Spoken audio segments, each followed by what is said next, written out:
So దీంట్లో భాగంగా China and Indonesia వాళ్ళ లోకల్ కరెన్సీస్ లో ఆగస్ట్ 2025 అంటే ఈ నెలలో క్యూఆర్ కోడ్ తో ద్వారా ఫోన్ ద్వారా స్కాన్ చేసేసి సెటిల్మెంట్స్ అయ్యేలాగా చేసుకున్నారు.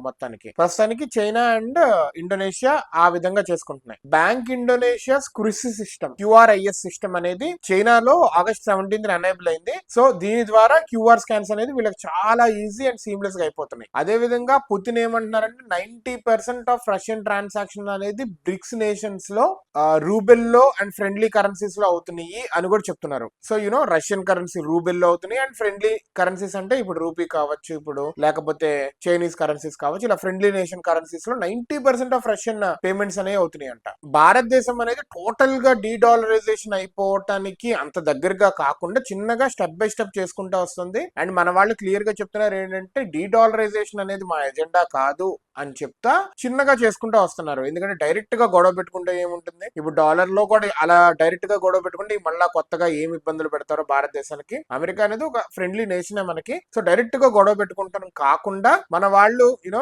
కత్తికి తేనె పూసినట్టు చిన్నగా చేసుకుంటా వస్తున్నారు.